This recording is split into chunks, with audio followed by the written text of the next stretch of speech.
Bakka duwwaan karaa foddaa baatu tuulan siif jiru ormaaf soddaan taatu jedha kan walloo keessa. Bakka duwwaa sana maal? Bakka duwwaan karaa foddaa baatu utuunan siif jiru ormaaf soddaan taatu. Kulleeko.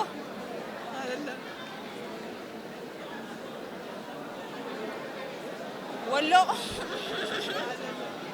Bakka duwwaan karaa foddaa baatu utuunan siif jiru ormaaf soddaan taatu. Bakka duwwaan karaa foddaa baatu utuun siif jiru ormaaf soddaan taatu.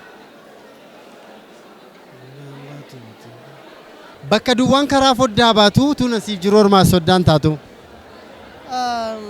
Sirba walloo.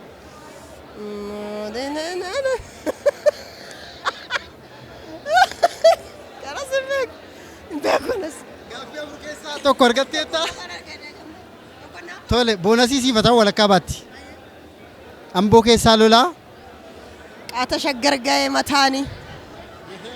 Abbaan isoo du'e ilma jira hin badu maqaan isallee.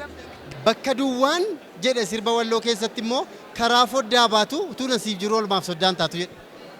Bakka duwwaa. Bakka duwwaa. Bakka duwwaan karaa foddaa baatu. Gootummaan Aliimaa. Gootummaan Aliimaa. Karaa gootummaan. Gootummaa moo Mootummaa Aliimaa gootummaa. Aliimaa. Karaa foddaa baatu. bakka duwwaan karaa foddaa baatu utuunan siif jiru ormaaf soddaan taatu. Hin beeku kan.